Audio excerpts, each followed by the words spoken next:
स्वागत करते हैं। परमेश्वर आपको ब्लेस करे, आशीष करे सुंदर से समय के लिए जो परमेश्वर ने हमारे जीवन में दिया।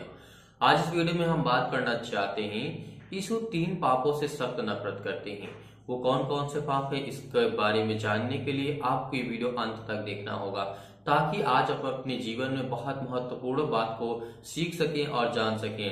क्योंकि परमेश्वर जो हमें आज्ञा देता है, जो हमें ज्ञान, बुद्धि, समझ और ताकत देता है, उसकी जो नियम है, उसके जो कानून है, जो परमेश्वर ने बाइबल के वचनों के अनुसार हमें बताने और समझाने की कोशिश किया है, उसी के अनुसार हम भी आपको बताने और समझाने की कोशिश करेंगे कि परमेश्वर किन 3 पापों से सख्त नफरत करता है। ये वीडियो आपको अंत तक देखना है ताकि आप तीनों पाप के बारे में अच्छी तरीके से जान सके और समझ सके। वीडियो कहीं पर भी स्किप नहीं करना है, अन्यथा आपको बहुत कुछ आप छोड़ सकते हैं। तो चलिए आइए शुरू करते हैं। देखिए, अगर आप हमारे चैनल पे नए हैं, अगर आपको ऐसा लगता है इस चैनल के माध्यम से हम आपको कुछ सिखा सकते हैं या फिर और कुछ बता सकते हैं, तो इस चैनल को सब्सक्राइब करें और बेल आइकन को प्रेस कर लें, ताकि आने वाली जो वीडियो है उसका नोटिफिकेशन आप तक पहुंचता रहे, आप उन वीडियो को अच्छी तरीके से देख पाए और समझ पाए। पहले पॉइंट की हम बात करते हैं, जो हमारा इस वीडियो का मकसद है बताने का और आपको समझाने का, पवित्र आत्मा को अनदेखा करना। देखिए, इसके बारे में पवित्र आत्मा को अनदेखा हमें कभी भी नहीं करना चाहिए। बहुत मसीह भाई बहन होते हैं, प्रेयर करते हैं, प्रार्थना करते हैं, पवित्र आत्मा उनके पास होती है, परमेश्वर उनको देता है। जब परमेश्वर को पवित्र आत्मा देता है और वो फिर क्या करते हैं, उस पवित्र आत्मा की ताकत को, उसकी शक्ति को, उसकी सामर्थ्य को भूल जाते हैं। अन्यथा किसी प्रकार की कोई प्रॉब्लम्स हो जाती है तो उनके लाइफ, उनके जीवन में फिर उस पवित्र आत्मा को अनदेखा कर देते हैं और उसके बाद उसको केयर करना छोड़ देते हैं। मतलब जो मन में आता है वही हमें करना पड़ता है। तो ऐसा आपको नहीं करना है। पवित्र आत्मा को कभी भी हमें अनदेखा नहीं करना चाहिए। तो देखते हैं, यहाँ पर लिखा हुआ है 1 थिस्सलुनीकियों अध्याय 4 और वचन नंबर 7 में। इस वचन में क्या लिखा है? क्योंकि परमेश्वर ने हमें अशुद्ध होने के लिए नहीं परंतु पवित्र होने के लिए बुलाया है। इसका मतलब हमारा परमेश्वर जो हमें पवित्र आत्मा को देता है, यानी पवित्र आत्मा को हमें अनदेखा नहीं करना चाहिए। जो हमारा परमेश्वर है, परमेश्वर ने हमें अशुद्ध होने के लिए नहीं बुलाया, हमें पाप करने के लिए परमेश्वर ने नहीं बुलाया। लेकिन फिर भी मानव जाति में जो इंसान है, उससे पाप और गलतियां तो होती रहती हैं, लेकिन फिर भी परमेश्वर ने हमें अशुद्ध होने के लिए अपने पास नहीं बुलाया है। उसने पवित्र होने के लिए अपने पास हमें बुलाया और हमें पवित्र आत्मा के द्वारा अभिषेक करता है। यहीं पर हम देखते हैं 8 में लिखा है, इस कारण जो तुच्छ जानता है वह मनुष्य को नहीं परंतु परमेश्वर को तुच्छ जानता है, जो अपना पवित्र आत्मा तुम्हें देता है। तो आप इन बातों से क्या समझते हैं? इस वचन से, इस आयत से आपको क्या सीखने को मिलता है? इसीलिए अगर कोई व्यक्ति उसको तुच्छ जानता है, वह मनुष्य को तुच्छ नहीं जानता है, वह अपने आप को तुच्छ नहीं जानता है। अगर जब भी ऐसी कोई बातें, ऐसी कोई घटना किसी के लाइफ में, किसी के जीवन में घटती है, तो वो अपने आप को तुच्छ नहीं जानता है, वो परमेश्वर को तुच्छ जानता है। इसीलिए जो अपना पवित्र आत्मा उस व्यक्ति को देता है, जिसके व्यक्ति के जीवन में पवित्र आत्मा परमेश्वर ने दिया है, जिसको अभिषेक किया है, जिसके जीवन में परमेश्वर ने काम किया है, जिसको परमेश्वर ने आशीष दी, उसके घर को संभाला, उसके परिवार को, उसके घर के जो सदस्य हैं उनको परमेश्वर ने संभाला। तो इसीलिए कभी भी हमें अनदेखा नहीं करना चाहिए। ये बात यहाँ पे क्लियर होती है, साफ होती है। अगर इसमें कोई कंफ्यूजन है पवित्र आत्मा के द्वारा को लेकर के, तो आप हमें कमेंट के माध्यम से जरूर बताइएगा। चलते हैं पॉइंट नंबर 2। ये बहुत महत्वपूर्ण है। मेरे पास बहुत सारे क्वेश्चन और फोन कॉल्स के और एसएमएस के द्वारा या व्हाट्सएप के द्वारा, कमेंट के द्वारा आते रहते हैं कि हमने इसकी मूर्ति रखी हुई है लेकिन हम प्रभु यीशु मसीह को मानते हैं। देखिए, और किसी की मूर्ति रखना या प्रभु यीशु मसीह की मूर्ति रखना बात एक ही हो जाती है, लेकिन मूर्ति की पूजा करना परमेश्वर सख्त नफरत करता है इससे। इसीलिए अगर आज आपके घर में अगर प्रभु यीशु मसीह को आप मानते हैं, तो उसे आपको निकालना होगा। अगर परमेश्वर से आप अपना जीवन को बेहतर करना चाहते हैं, अच्छा करना चाहते हैं, तो उसे अपने घर से उसे निकालना होगा।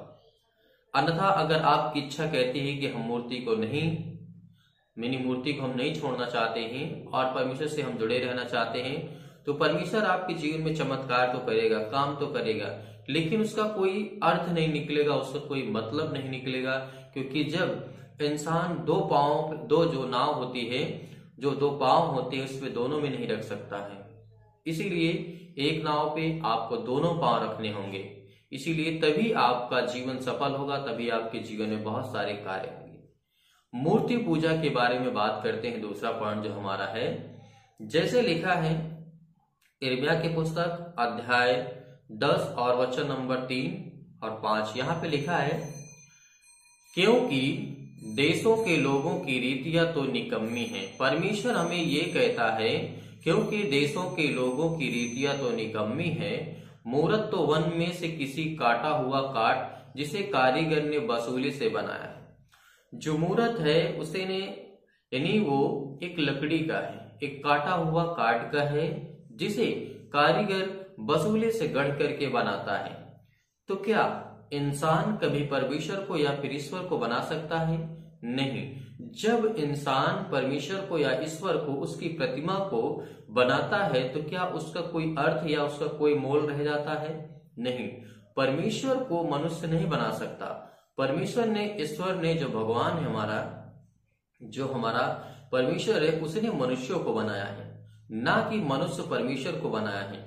इसीलिए जो काठ होता है, जो भी लकड़ी का बना होता है, जो भी कारीगर उसे वसूली से उसको रचता है, उसी के रूप में उसे ढालता है।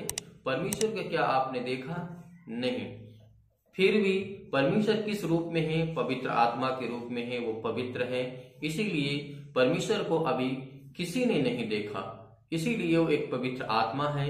तो फिर ये लोग क्यों, हालांकि परमेश्वर मनुष्य के रूप में आए, प्रभु यीशु मसीह के रूप में आए, लेकिन फिर भी हमें बहुत सारी अलग अलग इसमें फोटो देखने को मिलती है, बहुत अलग अलग चेहरे देखने को मिलते हैं, इन्हें डिफरेंस मिलते हैं। प्रभु यीशु मसीह तो एक थे, लेकिन चेहरे तो हमें डिफरेंस दिखते हैं ना। लेकिन फिर भी हमें इन बातों को समझना चाहिए। जो कारीगर होता है, उसने वसूली से उसको इतना अच्छा गढ़ करके बनाया है, जिसके लोग उसकी पूजा करते हैं, उसकी देख रेख, मतलब उस पर चढ़ावा चढ़ाते हैं, बहुत सारी चीजें होती हैं। तो ये हमें करने की आवश्यकता नहीं है, परमेश्वर से सख्त नफरत करता है। और यहाँ पे 4 में लिखा है, लोग उसको सोने चांदी से सजाते और हथौड़े से कील ठोक ठोक करके दृढ़ करते हैं, उसे मजबूत करते हैं, वह हिल डुल ना सके। तो ये लोग करते हैं, सोने चांदी से उसे सजाते हैं, हथौड़े से ठोक करके कील को ठोक ठाक कर करके उसके अच्छे से मजबूत से उसे बनाते हैं कि वह हिल डुल ना सके। अब यहाँ पे हम बात करते हैं 5 में, वे खराद कर ताड़ के पेड़ के समान गोल बनाई जाती हैं, पर बोल नहीं सकती। यानी वो पहला पॉइंट है, बोल नहीं सकती, उन्हें उठाए फिरना पड़ता है। यानी मूर्ति को होता है कहीं न आपको उठा करके ले जाना है, वो तो चल नहीं सकती ना, तो इसीलिए ना वो बोल सकती है। क्योंकि वे चल नहीं सकती, उनसे मत डरो। परमेश्वर का वचन ये कहता है, जो लोग अपने घर में, जिनके घर में मूर्तियां हैं या फिर और किसी चीज की पूजा करते हैं, तो परमेश्वर उनको कहता है कि जब वो एक संरचना है, एक ढांचा है, वो एक स्ट्रक्चर तैयार किया गया है किसी न किसी के रूप में, तो वो भगवान या फिर परमेश्वर नहीं हो सकता है। वो एक सिर्फ लकड़ी है या फिर एक पत्थर है, बस इससे सिवा और कुछ नहीं है। ना वो बोल सकती है, ना वह चल सकती है, ना वह हिल डुल सकती है, ना उसके पास श्वास है। तो इसीलिए उससे मत डरो। परमेश्वर का वचन कहता है उससे मत डरो, क्योंकि भला या फिर बुरा नहीं कर सकती, तो आपको डरने की आवश्यकता नहीं है। इसी मूर्त के विषय में और हम थोड़ा सा वचन पढ़ना चाहते हैं। भजन संहिता अध्याय 115 और वचन नंबर 3 से लेकर के 8, यहाँ पर लिखा है, हमारा परमेश्वर तो स्वर्ग में है, उसने जो चाहा वही किया। उन लोगों की मूर्ति तो सोने चांदी की ही तो है। परमेश्वर का वचन कहता है, वे मनुष्य के हाथ की बनाई हुई है। उनके पास मुंह तो रहता है, परंतु वे बोल नहीं सकती। उनके आंखें तो रहती हैं, परंतु वे देख नहीं सकती, उनके कान तो रहते हैं परंतु वे सुन नहीं सकते, उनके नाक तो रहती है परंतु वे सूंघ नहीं सकती हैं। तो अब हमें किस बात का डरना, किस बात की चिंता करना, जब परमेश्वर हमें इतना क्लियर, इतना साफ समझाता है वचनों के द्वारा, कोई भी इन वचनों को पढ़ करके अच्छी तरीके से समझ सकता है। मूर्त के बारे में या मूर्ति पूजा के बारे में हमें क्या करना है, क्या नहीं करना, आपको अगर परमेश्वर के वचन पे हैं, उसके वचन पर बिलीव करते हैं, विश्वास करते हैं कि हमारा जिंदा यहोवा परमेश्वर 2000 वर्ष पहले आकर के इस संसार में मानव रूप में रहा, वो हमारे हर एक दुखों को, हर एक तकलीफों को जानता है। इसीलिए परमेश्वर ने मानव रूप धारण करके इस संसार में आए और लोगों को बचाया और लोगों को छुटकारा दिलाया। और उसने कहा जो मेरे नाम से प्रार्थना करेगा उसके जीवन की हर एक प्रॉब्लम सॉल्व होगी, क्योंकि हर एक प्रॉब्लम का सलूशन सिर्फ परमेश्वर के पास है। इसीलिए आपको धैर्य रखना है, पेशेंस रखना है। अगर आप इन मूर्ति पूजा में आते हैं, आपका कोई भी थोड़ा बहुत हिस्सा है, तो आप उसे बाइकआउट कर सकते हैं, आप उससे दूर हो सकते हैं, क्योंकि वो आपका कुछ नहीं कर सकती। वो एक मूर्त है केवल, बस, और कुछ नहीं है। तो यहाँ पर हम देखते हैं और परमेश्वर का वचन कहता है उनके हाथ तो रहते हैं परंतु वे किसी को छू नहीं सकती या स्पर्श नहीं कर सकती हैं, उनके पांव तो रहते हैं परंतु वे चल नहीं सकती। पर परमेश्वर का वचन क्या कहता है, अपने कंठ से कुछ भी कोई शब्द नहीं निकाल सकती या फिर नहीं बोल सकती। ये परमेश्वर का वचन कहता है। जिस तरीके से बाइबल के आयतों में लिखा है, आपको पढ़ने और समझने की जरूरत है। जैसे लिखा है 8 में, जैसे वे हैं वैसे उनके बनाने वाले हैं और उन पर भरोसा रखने वाले भी वैसे हो जाएंगे। अगर जिस तरीके से जैसे वे हैं वैसे ही उनके बनाने वाले, ये परमेश्वर का वचन कहता है, और उन पर भरोसा रखने वाले भी वैसे ही हो जाएंगे। इसीलिए कभी भी हमें ट्रस्ट नहीं करना चाहिए मूर्ति या फिर किसी चीज पर बिलीव करना, विश्वास करना हमें नहीं करना चाहिए, क्योंकि जो है हमारा सर्वशक्तिमान परमेश्वर है। क्योंकि एक बात को हमेशा याद रखना, परमेश्वर मनुष्यों को बनाया है, ना कि मनुष्यों ने परमेश्वर को बनाया है। परमेश्वर का वचन ये भी कहता है कि मेरे लिए बहुत सारे लोग होते हैं, वो कहते हैं कि हम परमेश्वर के लिए मंदिर बनाएंगे, घर बनाएंगे और बहुत सारे बड़े बड़े चर्च बनाएंगे। देखिए, परमेश्वर ना ही चर्च में रहता है और ना ही मंदिर में रहता है। वो मनुष्यों के बनाए हुए स्थान में या मनुष्यों के बनाए हुए घर में वो नहीं रहता। इसीलिए हमें बिलीव करना चाहिए बाइबल के आयतों पर कि हमारा सर्वशक्तिमान है, वो हर पल, हर समय, हर घड़ी जहां हम रहते हैं वहां हमारा परमेश्वर रहता है। वहां हमें बिलीव करना चाहिए। आप अपने घर में हैं, आप किसी भी देश में, किसी भी राज्य में, किसी भी शहर में आप हैं, तो वहां पर परमेश्वर आपके साथ है, ना कि परमेश्वर एक स्थान पे बैठता है, क्योंकि वो सर्वशक्तिमान है। उसने संसार को रचा है, उसने सामर्थ्य दी है, मनुष्यों को बनाया है। तो इसीलिए हमें बिलीव करना चाहिए परमेश्वर के आयतों पर, और कि वो हमारा सर्वशक्तिमान परमेश्वर है।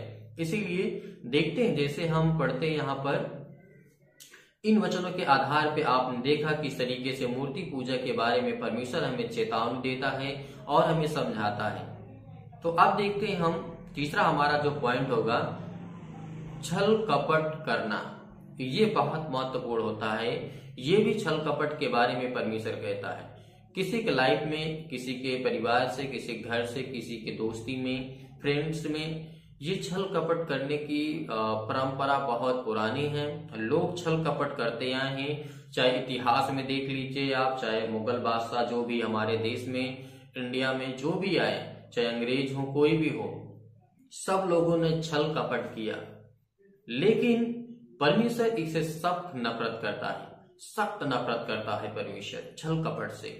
चाहे किसी को भी देख लीजिए, हर एक मनुष्य के अंदर कोई न कोई, किसी न किसी प्रकार का छल कपट जरूर रहता है।